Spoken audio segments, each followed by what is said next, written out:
What is going on, everybody? Welcome to another brand new installment of For the Love of Wrestling. I, of course, am your host, the Renegade of Wrestling, JJ Williams. Happy Thursday here across the Casa D18 Studios channel.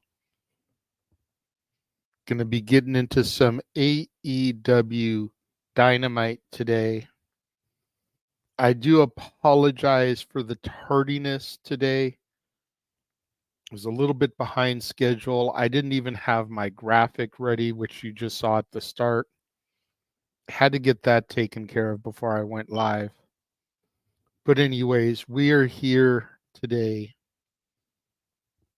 like I said, to discuss AEW Dynamite. It was an interesting show. Well, let's get down to it. Show kicked off with Jon Moxley versus Dax Harwood. And this was a hard-hitting brawl that almost went to a time limit draw. You heard them a couple times on commentary stressing how much time was left in the match. Mox was able to make Dax pass out, but he didn't relinquish the hold. So this brought out Cash Wheeler to come out and help his FTR brethren. Claudio Castagnoli then came in to get Cash off of Mox, and the four men begin to brawl. And if I remember correctly, we're going to actually get a tag team match next week between the four men, BCC versus FTR. That should be a banner. We then go backstage and we have Renee Paquette with the Callis family. And the Callis family say that they're victims of their own success because nobody wants to fight them. Go on to say that a Revolution Konosuke Takeshita will actually take on another member of the Callis family, that being none other than Will Ospreay. Should be a phenomenal match. I am definitely looking forward to that match now. Honestly, more than I'm looking forward to the world title match between Samoa Joe, Swerve, and Hangman Adam Page. Just both these guys are freaking beasts in the ring. And aside from the logic or lack thereof in the booking, it definitely should be like match of the night contender. We then see Wardlow versus Barrett Brown squash match next. Again, can we get, if we're going to continue to do the squash matches, can we at least save them for the taped show Rampage and not do them on our live shows? Dynamite and Collision should be nothing but action. Rampage, you can get away a little bit with doing these squashes because it's 1 hour. You want to get as much packed into the hour as you can. I don't want to see squash matches on Dynamite or Collision. We then have Nick and Matt Massey getting off of a private plane and into a luxury vehicle. You know how I feel about these two gentlemen. No, I will not call them by their gimmick names or their desired names. They're going to get called what they claim to want to be called by, which is their real names. We then go to a Cope Open match, and we get Adam Copeland versus Daniel Garcia. And there's a lot of controversy swirling around in the chat rooms that I'm in about whether the Cope Open is doing more harm or good for both the company, Adam Copeland, and the people he's facing. Definitely something I want to get into on an upcoming episode of Open Mic Night. Open that up for discussion. Probably won't be this week as we do have our themed evening that is ready to go. But perhaps the following weekend we can get into this one because I think this is a good meaty topic. In any event, Copeland versus Garcia was a phenomenal match, all the way up until the point where Nick Wayne and Killswitch came out, caused the match to get thrown out. Beatdown then occurred on Garcia. Adam Copeland tried to fight Nick Wayne and Killswitch off. Christian then got involved. Concerto was executed from Christian to Copeland. And again, it was solid storytelling action for the most part. I'm noticing that lately AEW is doing too many indecisive finishes, probably because they don't want to hurt the momentum of certain people. But you got to just buckle down sometimes and pick a winner. You know, we had Page and Swerve go to a time limit draw. Harwood passed out against Moxley. Didn't tap out, wasn't pinned. He passed out. This match gets thrown out. Like, we need some more decisive finishes here. We then have a clusterfuck of a promo. Samoa Joe comes out and he starts ranting and raving a little bit. Talks about how the championship committee messed up, and just like Texas, they made his title match at Revolution bigger and dumber because neither man won, so neither man should be in the match. They should go to the back of the line, earn their way back to the front. And to a certain extent, I can agree with him here. If the match last week, Swerve versus Page, was the winner gets to face Joe, neither man won. Back of the line, move to the next person in contention, which would have been Adam Copeland. We could have been getting Adam Copeland versus Samoa Joe. And granted, you probably don't want Adam Copeland to lose to Joe, but, you know, it still would have been a great match. At this point, Swerve comes out and he says that he is on his way to becoming the greatest wrestler of all time. He talks about his journey and what's brought him to that point. And then, of course, here comes Hangman Adam Page. And Adam Page comes out and he whines and cries like the little bitch that he is. And Joe tells both of them that they're not going to pass over him because he's standing back, he's looking at this, and he feels that Swerve is going to try to beat Page for the title and not beat Joe. And likewise, Page is going to try to beat Swerve for the title and get past Joe. And Joe's like, that's not happening because I'm going to beat both your asses. And honestly, I kind of hope Joe does. Don't get me wrong, I like Swerve, but this Swerve Page thing is getting old quick. Like, I know I haven't been watching AEW since day one like some people, like the simple man Noah Foster. But I am almost at the point where I'm ready to stop watching if the Elite are going to be the center of everything. And I get the middle word in AEW is Elite. They are the center of everything.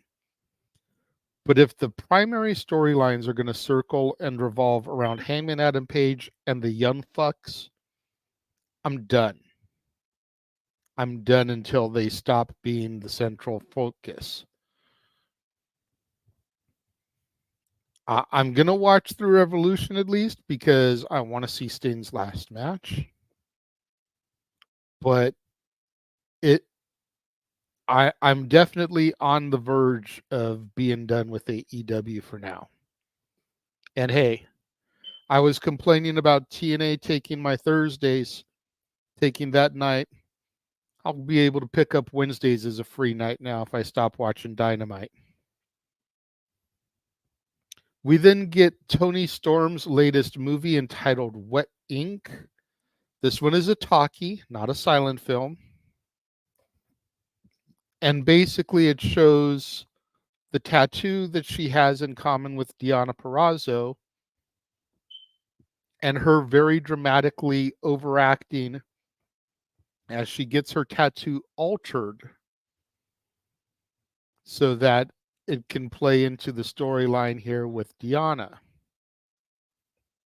We then go backstage after the movie is over to the virtuosa Deonna Purrazzo, long may she fucking reign, who has some comments for Tony Storm as a result of the movie. And that is interrupted as the Massies arrive at the arena. We then get the Massey brothers versus Top Flight. And the action was good here until Matt Massey took Darius Martin to Dick Kick City like the bitch that he is. BTE Trigger then follows. Get the victory. What a surprise. Let's bury a tag team that's actually, trying to do something here just so we can get ourselves over. The Massey brothers then berate Tony Schiavone on the microphone, push him down to the ground, and just as they're about to hit the BTE trigger on him, Darby Allin hits the ring and cuts a promo on the Masseys and basically makes the tag title match at Revolution that we have all been dreading for the past month official, as it'll be the Dumb Fucks challenging for the tag titles against Steen and Darby Allin. We then get a backstage promo with the Bang Bang Scissor Gang, and they're talking about the success they're having, everybody having championships, brand new merchandise. But the one thing that they're not really sure about yet is their cohesiveness. So a match is set up for Rampage, 12-man tag. And it'll be the Bang Bang Scissor Gang versus 6 individuals. We don't know who it's going to be yet, but it's probably going to be 12 jobbers. I'm sure Christopher Daniels, Matt Sydal, Cool Hand Angelo Parker, Daddy Magic will all be out there. Maybe the Outrunners will be in there. Just 12 men that they can feed to the Bang Bang Scissor Gang to make them job and get the Bang Bang Scissor Gang over. It's going to be a pointless match, but we shall see what happens. Only problem with the Dark Order, Matthew, is there's only 3 guys there. We then get Willow Nightingale versus Sky Blue. And this was honestly, aside from the main event, this was the match of the night for me. Willow dominated a good chunk of the match. Sky Blue was able to get a lot of offense in. He hits the code blue onto Willow out of nowhere, it seems. And Stokely Hathaway gets up on the ring apron, distracts the referee, Aubrey Edwards. What a surprise. Aubrey Edwards gets distracted, doesn't do her job counting a 3 count. Then we get a gut wrench sit-out powerbomb by Willow Nightingale to put Sky Blue away, get the victory. This is one of those matches I was really torn in anyway because I love Sky Blue and I love Willow Nightingale. So I'm sitting here like, damn, if Sky Blue wins, I win. If Willow wins, I win.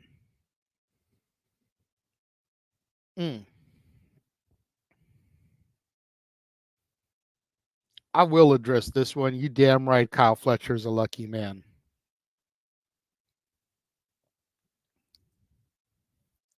Yeah, this was the one thing I didn't get. Why did Willow Nightingale need help from Stokely to win? A babyface needed help from a heel manager to beat the heel. Hashtag Tony Khan logic. Main event was Orange Cassidy versus Matt Taven in a Texas death match. Now, This was a hell of a main event. Not going to take anything away from it. My only issue with it is that they just did a Texas death match less than 3 months ago at Full Gear in Los Angeles, California, November 18th. I don't want them to beat the stipulation into the ground. This was something we complained about from WWE for a long time, and them making stipulation matches for matches that don't really need stipulations. And as a result, the stipulation matches got tired and old and people stopped wanting to see them. I've been watching a couple of years now AEW, and I think I've seen about 5 or 6 Texas death matches. Don't ask me to name them all off. I would have to do my research and find out if that's a factual count. But at the very least, this is now 2 and 3 months. If we follow that philosophy and every 3 months they give us one, then I've seen 8 Texas death matches now in AEW in the 2 years I've been following. That's too many. That's about 1 a quarter. That's too many. And you could almost throw Blood and Guts into those death matches because that's essentially what Blood and Guts is. Blood and Guts is their War Games, which is a death match. It is literally blood and guts. Now, that being said, Orange Cassidy got the win, wrapping a steel chain around his fist to hit the orange punch. After already hitting a normal orange punch, after hitting the beach break on a Taven and dropping him in thumbtacks. Again, it was good, but was it necessary? And a Texas death match in Texas, but with no build and no title. You know, it's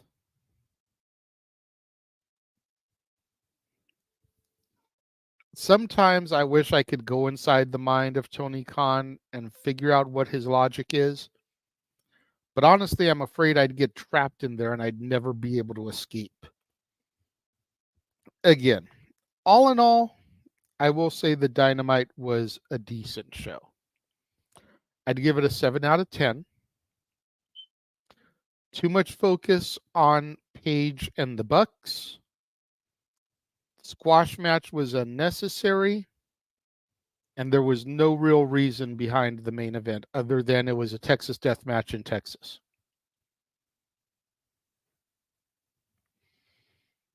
Other than that, I thought it was a solid show. What did you guys think of Dynamite?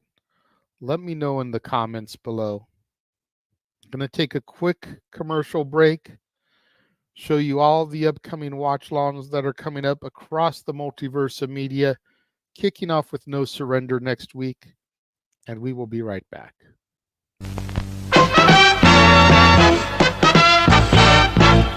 And now, preview time. So let's take a look at what's coming your way.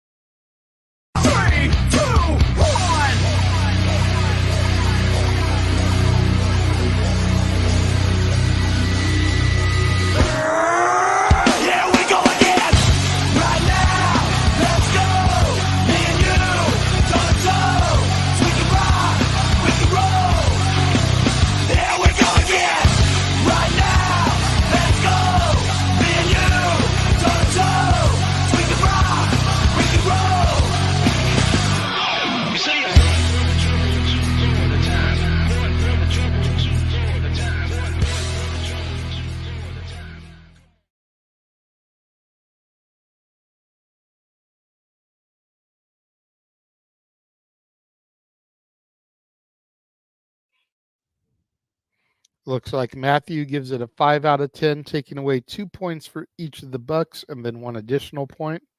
I like the way you think, Matthew. Daniel gives it 7.5 out of 10, so he's right on par there with me. So that's going to just about wrap things up today.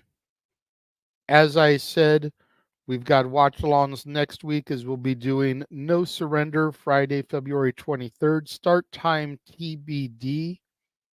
Simple Man Noah Foster and Dattila will be on the call for that one. We've also got the Elimination Chamber next Saturday. We will be starting that at 9 a.m. Pacific, noon Eastern. Yes, we realize that by starting it at that time, the event, as far as live, will be over. But with the current living situations that are currently being had, and out of respect for the rest of the households, 9 o'clock is about the earliest that we can start it. That's the time we usually do it for a UK pay-per-view because that's when it's live over there. That's when we're doing it for Australia. Make sure you guys tune in this Saturday for open mic night, 8 o'clock Pacific, 11 Eastern. It will be Taylor Swift karaoke night. We also have a slight amendment to that. We if I'm being honest, we almost lost the Simple Man Noah Foster for this week with Taylor Swift karaoke.